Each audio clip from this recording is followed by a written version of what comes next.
ನಮಸ್ಕಾರ, ರಿವ್ಯೂ ಚಾನಲ್ಗೆ ಸ್ವಾಗತ. ನಾನು ಸೌಖ್ಯ ಗಾಂವ್ಕರ್. ಸುಪ್ರೀಂ ಕೋರ್ಟ್ ಆದೇಶಕ್ಕೆ ಸೆಡ್ಡು ಹೊಡಿತಾರ ಸಿದ್ದರಾಮಯ್ಯ? ಅತ್ಯಂತ ಮಹತ್ವದ ಬೆಳವಣಿಗೆಯಲ್ಲಿ ಸರ್ಕಾರದಿಂದ ತೀರ್ಮಾನವೊಂದು ಈಗ ಬಹಳ ಚರ್ಚೆಗೆ ಗ್ರಾಸವಾಗಿದೆ. ಮೈಸೂರು ಅರಸ ಮನೆತನದವರು ಸಿಡಿದೇಳುವಂತಾಗಿದೆ. ಈಗ ಏನಿದು ಬೆಳವಣಿಗೆ? ಮಾಹಿತಿನ ಮುಂದೆ ಇಡ್ತಾ ಇದ್ದೀವಿ. ಮಿಸ್ ಮಾಡದೆ ನಮ್ಮ ಚಾನಲ್ನ ಸಬ್ಸ್ಕ್ರೈಬ್ ಮಾಡಿ, ನಿಮ್ಮ ಅಭಿಪ್ರಾಯ ಕಮೆಂಟ್ ಮಾಡಿ ತಿಳಿಸಿ. ವೀಕ್ಷಕರೇ, ಬೆಂಗಳೂರು ಅರಮನೆ ಮೈದಾನದ ಅಂದರೆ ಈ ಫ್ಯಾಮಿಲಿಗೆ ಸೇರಿದಂತಹ, ರಾಜಮನೆತನಕ್ಕೆ ಸೇರಿದಂತಹ 15.39 ಎಕರೆ ಜಾಗ ಸ್ವಾಧೀನಕ್ಕೆ ಪಡೆದು ರಸ್ತೆ ಅಗಲೀಕರಣ ಮಾಡೋದಕ್ಕೆ ಪ್ರತಿಯಾಗಿ ಮೈಸೂರು ರಾಜಮನೆತನದ ವಾರಸುದಾರರಿಗೆ 3,014 ಕೋಟಿ ರೂಪಾಯಿ TDR ಪರಿಹಾರ ಕೊಡಬೇಕು ಅಂತ ಸುಪ್ರೀಂ ಕೋರ್ಟ್ನಿಂದನೇ ಆದೇಶ ಆಗಿತ್ತು. ಅಂದರೆ ಕಾನೂನು ಹೋರಾಟದಲ್ಲಿ ಸುಪ್ರೀಂ ಕೋರ್ಟ್ನಿಂದ ಈ ರೀತಿ ಆದೇಶ ಬಂದಿತ್ತು. ಅರಮನೆ ಜಾಗ ತೆಗೆದುಕೊಳ್ಳೋದು ಮತ್ತು ಅದಕ್ಕೆ ಪ್ರತಿಯಾಗಿ ಎಷ್ಟು ಕೊಡಬೇಕು TDR ಮೊತ್ತ ಅಂತ. ಈಗ ಸುಪ್ರೀಂ ಕೋರ್ಟ್ ಆದೇಶದಿಂದ ಪಾರಾಗೋದಕ್ಕೆ ಸರ್ಕಾರ ಹಿಡಿದಿರುವಂಥ ದಾರಿ ರಾಜಮನೆತನದ ಆಕ್ರೋಶ ಭುಗಿಲೇಳುವಂತೆ ಮಾಡಿದೆ. ಏನದು ಅಂತ ಕೇಳಿದ್ರೆ, ನಿರ್ದಿಷ್ಟ ಉದ್ದೇಶಕ್ಕೆ ಬಳಸಿಕೊಳ್ಳೋದು ಅಥವಾ ಬಿಡೋದು ರಾಜ್ಯ ಸರ್ಕಾರದ ಅಧಿಕಾರ ವ್ಯಾಪ್ತಿಗೆ ಸೇರಿದ್ದು ಅಂತ ಸುಗ್ರೀವಾಜ್ಞೆ ಹೊರಡಿಸೋದಕ್ಕೆ ಸರ್ಕಾರ ತೀರ್ಮಾನಿಸಿದೆ. ಸುಪ್ರೀಂ ಕೋರ್ಟ್ನ ಆದೇಶದಿಂದ ಪಾರಾಗಿ ತಾವು ಅಂದುಕೊಂಡಿದ್ದನ್ನು ಸಾಧಿಸುವ ಹಾದಿಯನ್ನು ಹಿಡಿದ್ರ ಈಗ ಸಿದ್ದರಾಮಯ್ಯನವರು. ರಾಜಮನೆತನ ಮತ್ತು ಸರ್ಕಾರದ ನಡುವೆ ನಿರಂತರ ಜಟಾಪಟಿ ನಡ್ಕೊಂಡು ಬರ್ತಾ ಇದೆ. ಪ್ರಮೋದಾದೇವಿ ಅವರು ರಾಜಮನೆತನದವರು ಸಿದ್ದರಾಮಯ್ಯನವರ ವಿರುದ್ಧ, ವಿಶೇಷವಾಗಿ ಸಿದ್ದರಾಮಯ್ಯನವರು ರಾಜಮನೆತನಕ್ಕೆ ಬಹಳಷ್ಟು ರೀತಿಯಲ್ಲಿ ತೊಂದರೆ ಕೊಡ್ತಿದ್ದಾರೆ ಅನ್ನೋ ರೀತಿಯ ಅಸಮಾಧಾನ ವ್ಯಕ್ತವಾಗಿದ್ದು, ಕಾನೂನು ಹೋರಾಟದ ಮೂಲಕವೇ ಉತ್ತರ ಕೊಡ್ತೀವಿ ಅಂತ ಸೆಡ್ಡು ಹೊಡೆದಿದ್ದನ್ನು ನೋಡಿದ್ದೀವಿ. ಈಗ ಸರ್ಕಾರ ಸಿದ್ದರಾಮಯ್ಯನವರು ಒಂದು ಬಿಗ್ ಸ್ಟೆಪ್ ಅನ್ನು ತಗೊಳ್ಳುತ್ತಾರೆ ಕಾಣಿಸ್ತಾ ಇದೆ. ಜಯಮಹಲ್ ರಸ್ತೆ ಮತ್ತು ಬಳ್ಳಾರಿ ರಸ್ತೆ ಅಗಲೀಕರಣಕ್ಕಾಗಿ 15.39 ಎಕರೆ ಜಾಗ ಸ್ವಾಧೀನಪಡಿಸಿಕೊಂಡಿರೋ ರಾಜ್ಯ ಸರ್ಕಾರ 6 ವಾರಗಳ ಒಳಗಡೆ ಡೆಡ್ಲೈನ್ ಹಾಕಿತ್ತು ಕೋರ್ಟ್. 6 ವಾರಗಳ ಒಳಗಾಗಿ 3,014 ಕೋಟಿ ರೂಪಾಯಿ TDR ಪರಿಹಾರ ಕೊಡಬೇಕು ಅಂತ 2024 ಡಿಸೆಂಬರ್ 10ಕ್ಕೆ ಸುಪ್ರೀಂ ಆದೇಶ ಹೊರಡಿಸಿದೆ. ಸೊ ಸಮಯ ಆಗ್ತಾ ಬಂತು, ಸರ್ಕಾರ TDR ಪರಿಹಾರವನ್ನು ಪಾವತಿಸಿಲ್ಲ ಅಂತ ರಾಜಮನೆತನದ ವಾರಸುದಾರರು ಸರ್ಕಾರದ ವಿರುದ್ಧ ನ್ಯಾಯಾಂಗದಿಂದನೇ ಅರ್ಜಿಯನ್ನು ಸಲ್ಲಿಸಿದ್ದಾರೆ. ಹಾಗಾಗಿ ಈಗ ಶುಕ್ರವಾರ ನಡೆದಂಥ ತುರ್ತು ಸಚಿವ ಸಂಪುಟ ಸಭೆಯಲ್ಲಿ ಅರಮನೆ ಜಾಗವನ್ನು ತಗೊಳ್ಳೋದು, ನಿರ್ದಿಷ್ಟ ಉದ್ದೇಶಕ್ಕೆ ಬಳಸ್ಕೊಳ್ಳೋದು ಇಲ್ಲ ಬಿಡೋದು ನಮ್ಮ ಅಧಿಕಾರ ವ್ಯಾಪ್ತಿಗೆ ಬರುತ್ತೆ, ರಾಜ್ಯ ಸರ್ಕಾರದ ಅಧಿಕಾರದ ವ್ಯಾಪ್ತಿಗೆ ಸಂಬಂಧಪಟ್ಟದ್ದು. ಈ ಬಗ್ಗೆ ಒಂದು ಸುಗ್ರೀವಾಜ್ಞೆಯನ್ನು ಹೊರಡಿಸೋದಕ್ಕೆ ತೀರ್ಮಾನಿಸಲಾಗಿದೆ. ಸೊ ರಾಜಮನೆತನದವರು ಕಾನೂನು ಹೋರಾಟದ ಮೂಲಕವೇ ನೋಡ್ಕೊಳ್ತೀವಿ ಅಂತ ಉತ್ತರ ಕೊಟ್ಟಿದ್ದಾರೆ. ಬೆಂಗಳೂರು ಅರಮನೆ ಮೈದಾನಕ್ಕೆ ಸಂಬಂಧಪಟ್ಟ ದಾಖಲೆಗಳು ನಮ್ಮ ಬಳಿ ಇವೆ, ಪ್ರಮೋದಾದೇವಿ ಅವರು ಹೇಳ್ತಾ ಇರೋದು. ಆ ಜಾಗ ಶ್ರೀಕಂಠದತ್ತ ಒಡೆಯರ್ 5 ಸಹೋದರಿಯರಿಗೆ ಸೇರಿದ್ದು ಅಂತ ತೀರ್ಪು ಬಂದಿದೆ. BBMP ಆಯುಕ್ತರೇ ರಸ್ತೆ ವಿಸ್ತರಣೆಗೆ ಜಾಗ ಬಳಸಿಕೊಳ್ಳುವ ಆಫರ್ ಕೊಟ್ಟು TDR ಅನ್ನು ಕೊಟ್ಟಿದ್ರು. ನಾವು ಯಾರಿಗೂ ಇದುವರೆಗೆ ತೊಂದರೆ ಕೊಟ್ಟಿಲ್ಲ, ಅಭಿವೃದ್ಧಿ ಮತ್ತೊಂದಕ್ಕೆ ನಾವು ತೊಂದರೆ ಕೊಡ್ತಾ ಇಲ್ಲ. ನಮ್ಮನ್ನು ಯಾರು ಟಾರ್ಗೆಟ್ ಮಾಡ್ತಿದ್ದಾರೆ ಅನ್ನೋದು ಬಹಳ ಸ್ಪಷ್ಟವಾಗಿ ರಾಜ್ಯದ ಜನಕ್ಕೆ ಗೊತ್ತು. ನಾನು ಕಾನೂನು ಹೋರಾಟವನ್ನು ಮಾಡ್ತೀನಿ ಅಂತ ಪ್ರಮೋದಾದೇವಿ ಒಡೆಯರ್ ಈಗ ಹೇಳಿದ್ದಾರೆ. ನೋಡಿ, ಸರ್ಕಾರ ಇನ್ನೂ ಒಂದು ವಿಚಾರವನ್ನು ತಗೊಂಡಿದೆ.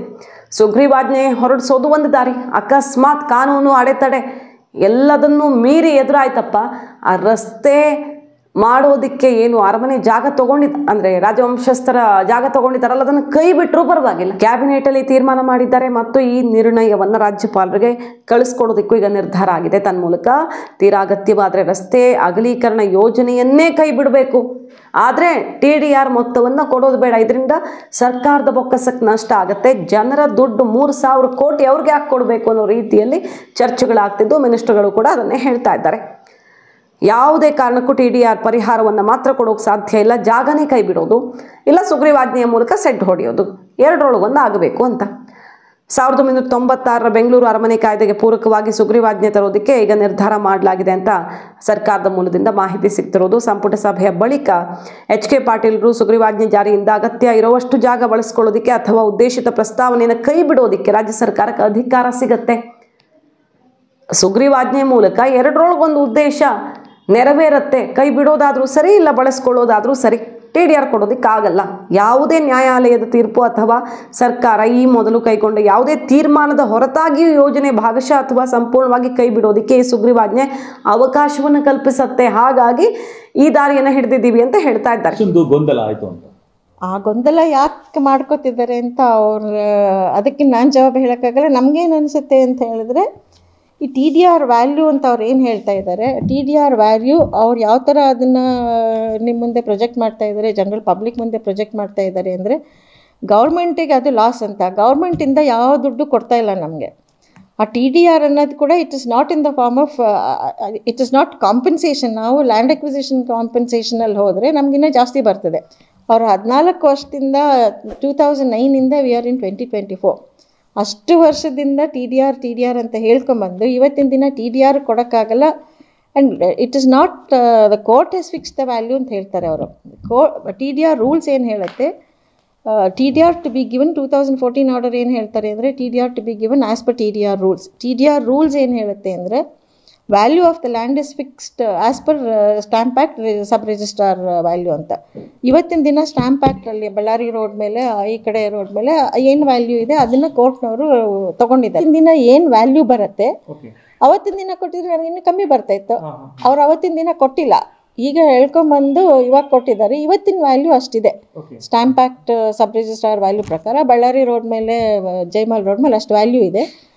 ಅದಕ್ಕೆ ಇವತ್ತು ನೀವು 20 ವರ್ಷದಿಂದ ಒಂದು ಪ್ರಾಪರ್ಟಿ ತೊಗೋತೀರಾ, ಅವತ್ತೆಷ್ಟೋ ಒಂದು ಎಕ್ಸ್ ಅಮೌಂಟ್ ಕೊಡ್ತೀರಾ. 20 ವರ್ಷ ಆದ ನಂತರ ನೀವು ಅದನ್ನು ಸೇಲ್ ಮಾಡಿದಾಗ ನಿಮ್ಗೆ ಅದು 20ರಷ್ಟು ಬರ್ಬೋದು, 100ರಷ್ಟು ಬರ್ಬೋದು, ಕಡಿಮೆ ಬರ್ಬೋದು. ಹಾಗೆ ಅಂದ್ಬಿಟ್ಟು ನಾವು ನಿಮ್ಗೆ ಜಾಸ್ತಿ ಬಂತು ಅಂತಂದ್ಬಿಟ್ಟು ನಾನು ಇವಾಗ ಸೇಲ್ ಮಾಡಿರೋದು ನಿಂಗೆ ವಾಪಸ್ ಕೊಟ್ಬಿಡ್ತೀನಿ, ನನ್ನ ದುಡ್ಡು ವಾಪಸ್ ಕೊಡು ಅಂತ ಹೇಳೋಕ್ಕಾಗತ್ತಾ? What they are doing is ನಾವು ಇದೆಲ್ಲ ತೊಗೊಂಡು ಮಾಡಿಬಿಟ್ಟು ಜಾಗ ವಾಪಸ್ ಕೊಟ್ಬಿಡ್ತೀವಿ ಅಂತ ಹೇಳ್ತಾರೆ. ಜಾಗ ವಾಪಸ್ ಕೊಟ್ಬಿಡೋಕ್ಕೆ ಮುಂಚೆ ಅಲ್ಲಿ ಮಿಲ್ಲರ್ಸ್ ರೋಡ್ ಮೇಲೆ ಕಂಟೋನ್ಮೆಂಟ್ ಸ್ಟೇಷನ್ಗೆ ಆ ರಸ್ತೆನ ಯಾರಿಗೂ ಹೇಳಿದೆ, ಪಬ್ಲಿಕ್ಕಿಗೂ ಹೇಳಿಲ್ಲ, ಯಾರಿಗೂ ಹೇಳಿದೆ ಒಡೆದು ಬಿಟ್ಟಿದ್ದಾರೆ. ಅಲ್ಲಿ ಒಂದು ಹೆರಿಟೇಜ್ ಬಿಲ್ಡಿಂಗ್ ಇತ್ತಲ್ಲಿ, ಅದನ್ನು ಒಡೆದು ಬಿಟ್ಟಿದ್ದಾರೆ, ಅಂಡರ್ಪಾಸು ಕಟ್ಬಿಟ್ಟಿದ್ದಾರೆ. ಅದು ಯಾವ ಥರ ಮಾಡಿದ್ದಾರೆ ಅಂತ ನಮ್ಮ ಕೈಗೆ ಕಾಪಿ ಬಂದಮೇಲೆ ಅದಕ್ಕೆ ನಾವು ಕಾನೂನು ಪ್ರಕಾರ ಏನು ಹೋಗ್ಬೇಕು, ನಾವು ಕಾನೂನಿಂದ ಆಚೆ ಹೋಗಿಲ್ಲ. ಅದೇ ಪ್ರಕಾರ ಮುಂದಕ್ಕೂ ಏನು ಕಾನೂನಲ್ಲಿ ಹೋಗ್ಬೋದೋ ಖಂಡಿತ ನಾವು ಅದನ್ನು ಕಾನೂನಾತ್ಮಕವಾಗಿ ಹೋರಾಡೋದೇ ಖಂಡಿತ ಹೋರಾಡ್ತೀವಿ. ಇದರಿಂದ ಅಕಸ್ಮಾತ್ ಸುಪ್ರೀಂ ಕೋರ್ಟ್ ಇದಕ್ಕೆ ಸಮ್ಮತಿಸಿಲ್ಲ, ಕಾನೂನು ತೊಡಕು ಎದುರಾಯಿತು ಅಂತ ಹೇಳಿದ್ರೆ 3014 ಕೋಟಿ ಟಿ ಡಿ ಆರ್ ಪಾವತಿಸಬೇಕಾದ ಅನಿವಾರ್ಯತೆ ಇದೆ ಅಂತ ಅನಿಸಿದ್ರೆ ರಸ್ತೆಯ ಅಗಲೀಕರಣವನ್ನೇ ಕೈ ಬಿಟ್ರಾಯ್ತು. ಸುಗ್ರೀವಾಜ್ಞೆಯಲ್ಲಿ ಅದಕ್ಕೂ ಅವಕಾಶ ಕಲ್ಪಿಸಲಾಗಿದೆ ಅಂತ ಈಗ ಹೇಳ್ತಾ ಇರೋದು. ಎರಡರೊಳಗೆ ಒಂದು ಅವಕಾಶವನ್ನು ಇದು ಮಾಡಿಕೊಡುತ್ತೆ. ಸುಮ್ಮನೆ ಹಣವನ್ನು 3000 ಕೋಟಿ ಗಟ್ಟಲೆ ನಾವು ಟಿ ಡಿ ಆರ್ ಅಂತ ಅವರು ಕೊಡೋದಕ್ಕೆ ರೆಡಿ ಇಲ್ಲ ಅಂತ ಸರ್ಕಾರ ತೀರ್ಮಾನವನ್ನು ತಗೊಂಡಿದ್ದು ನಾವು ಕಾನೂನು ಹೋರಾಟದ ಮೂಲಕವೇ ನೋಡ್ಕೊಳ್ತೀವಿ ಅಂತ ಪ್ರಮೋದಾದೇವಿಯವರು ಕಟುವಾಗಿಯೇ ತಿರುಗೇಟು ಕೊಟ್ಟಿದ್ದಾರೆ. ಕಾದು ನೋಡಬೇಕು. ಮಾಹಿತಿ ನಿಮ್ಗೆ ಇಷ್ಟ ಆಗಿದ್ರೆ ಮಿಸ್ ಮಾಡಿದ್ರೆ ನಮ್ಮ ಚಾನಲ್ನ ಸಬ್ಸ್ಕ್ರೈಬ್ ಮಾಡಿ, ನಿಮ್ಮ ಅಭಿಪ್ರಾಯ ಕಮೆಂಟ್ ಮಾಡಿ ತಿಳಿಸಿ. Thank you.